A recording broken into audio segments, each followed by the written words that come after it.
Wait, what? Jackie Christie, the queen of chaos, the woman who once turned a charity gala into a screaming match, just got sentenced. Oh, you better sit down for this one because the tea is not just hot, it's boiling. How did we go from basketball wives drama to courtroom drama, and more importantly, is this finally the end of Jackie's decades-long reign of unfiltered madness? We're talking secret tapes, courtroom gasps, and a verdict that left fans shook to their core. And don't even get me started on Doug Christie. The loyal husband turned silent witness, or was he the one pulling strings behind the scenes? Because according to anonymous sources, the plot is way thicker than Jackie's designer lashes is. This the ultimate downfall of reality, TV's most unpredictable diva. Or is Jackie just setting the stage for her most explosive comeback yet from a prison cell? Grab your popcorn, because what you're about to hear will make your jaw hit the floor. This isn't just a scandal. This is a legacy-crushing catastrophe, and we've got all the messy details right here. Let's dive into the drama, because this ain't over, not by a long shot. So let's rewind the tape, because before the cuffs snapped, before the courtroom fell silent, and way before Jackie Christie's mugshot went viral on every blog from the Shade Room to TMZ Underground, the warning signs were blinking in bold red letters. We just didn't want to believe it. Let's be real, Jackie Christie wasn't new to controversy. In fact, controversy was practically her co-star for years. She danced on the edge of outrageous, always skimming just above scandal. But this time, oh no, Jackie didn't just flirt with disaster, she married it, moved in, and handed it. The house keys whispers began months ago. Tiny digital breadcrumbs scattered across Twitter threads, shady TikToks, and mysterious blind items on gossip blogs. Something big is coming, they said. Jackie is hiding something, they warned. But we were too distracted by her wine-fueled feuds and dramatic reality TV exits to realize they weren't exaggerating. It all began with a suspiciously extravagant party thrown by Jackie in Malibu. Think black helicopters, mysterious envelopes, and a guest list so secret.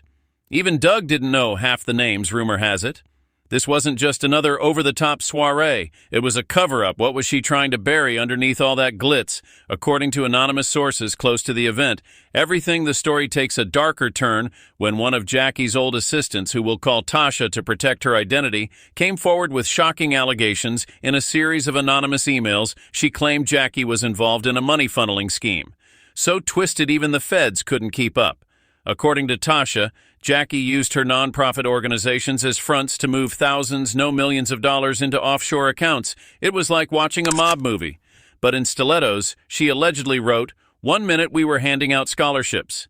The next, she was wiring charity funds to some sketchy bank in the Cayman Islands. Oh, and let's not forget the wildest part, Doug Christie's silent role in all of this. Doug, the ever-loyal husband who was always 2 steps behind Jackie on reality TV, turns out he might have been 2 steps ahead in real life. Multiple reports suggest Doug was present at several charity meetings that, according to insiders, were really about money laundering, hush payments, and NDAs thicker than a Super Bowl playbook. And while we're here, can we talk about that one viral video that mysteriously disappeared hours after it surfaced? A security camera clip from Jackie's private estate leaked to an underground gossip forum in it. Jackie is seen yelling into a burner phone. Yes, a burner phone about someone not keeping their mouth shut. The footage shows her pacing back and forth, visibly agitated, before dramatically smashing the phone and storming off. If that doesn't scream guilty, then I don't know what does. Meanwhile, the internet was ablaze. Reddit threads turned into full-blown conspiracy theories. Twitter detectives pieced together Jackie's timeline like a true crime docuseries one. Particularly viral post pointed out that Jackie's nonprofit hadn't filed taxes in 3 years. Another fan pointed out the sudden mysterious disappearance of several people who were once close to Jackie, former stylists, business partners, even a distant cousin who apparently moved to Canada and never came back. But here's the twist no one saw coming. Jackie's daughter, Takari Lee, who's had her own complicated history with her mother, released a cryptic statement that sent shockwaves through social media. I tried to warn you all, she posted on her story, alongside a blurred image of a court document. I've been saying it for years. Sometimes the truth is uglier than fiction fans. Immediately began to speculate, had Takari finally blown the whistle? Was she the mystery source feeding information to authorities, or was this just another ploy in their long public feud? Because in part 2, we break down the evidence, the betrayals, and the insane public reactions you won't believe, who turned on Jackie, and what the leaked voice recordings reveal. And just like that, court was adjourned for the day, But the real courtroom, it was online Twitter turned into a digital firing squad. Instagram pages were reposting Jackie's courtroom sketches like they were album covers and TikTok pleas. Every third video on your FYP was some wannabe detective breaking down Jackie's criminal empire, like it was an episode of Power. But let's talk receipts because, baby, when the leaks started, they didn't trickle. They flooded just hours after the mystery witness stepped off the stand. An anonymous account dropped a Google Drive link titled Jackie's Folder. The truth now, we're not saying we opened it. But hypothetically speaking, if someone did, they would have found voice notes, bank screenshots, plane tickets to Switzerland, and get this, a leaked memo allegedly sent by Jackie to her assistant, instructing her to shred all documentation before the auditors arrive. You can't make this stuff up. Let's break this mess down.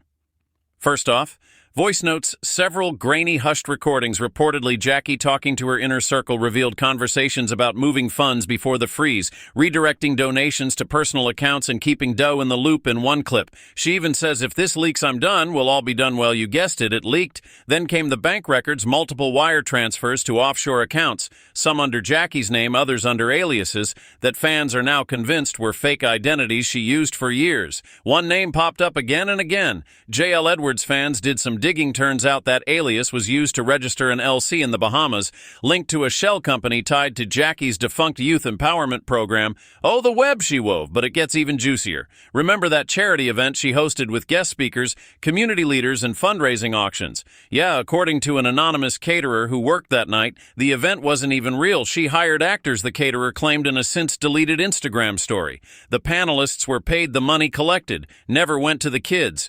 I watched her take the donations, walk into a back room, and lock the door.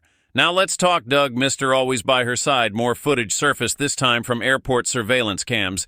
Doug and Jackie boarding a private jet. Weeks before the indictment, looking tense, according to one whistleblower who used to work for their accountant. Doug was actively involved in funneling money through his own consulting firm. He wasn't just an innocent husband. She wrote in an anonymous forum post. He knew everything. He helped file the paperwork. One of the most bizarre revelations, Jackie allegedly owned a private storage unit under the name Christina J. Douglas that contained, get this, 2 laptops, burner phones, shredded documents, and stacks of cash. How do we know? Because the unit was raided 3 days before the trial started, and who let the tip-off that got the unit searched? Fans believe it was none other than her own daughter, Takari Lee. Let's circle back to Takari for a moment. Takari went full rogue. She posted a 12-minute Instagram live wearing no makeup, no filter, just pure fire. Y'all thought I was crazy? She said, tears brimming. But my mom's been hiding this side for years. The manipulation, the lies, the fake charities, I lived through it. She then held up a USB stick. They're going to hear the truth, she said, whether she likes it or not. Moments later, her account mysteriously went offline. Some claimed it was deleted. Others say Jackie's legal team had it taken down. Either way, it only added fuel to the already scorching fire. Now, while all this was happening, fans weren't just watching, they were reacting.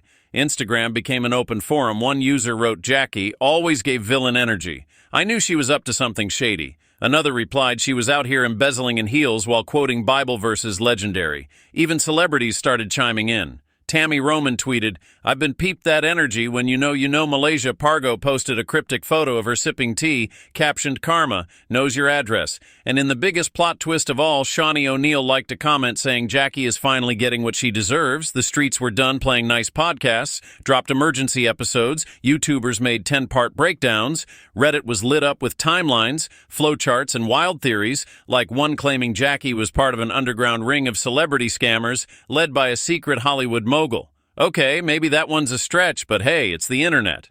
Meanwhile, as the trial continued, the courtroom drama got thicker. New testimonies emerged, including one from a former producer of Basketball Wives who claimed Jackie once demanded the editing team cut out certain scenes that showed her discussing nonprofit funds. He said she offered a private favor and a small bonus if T.I.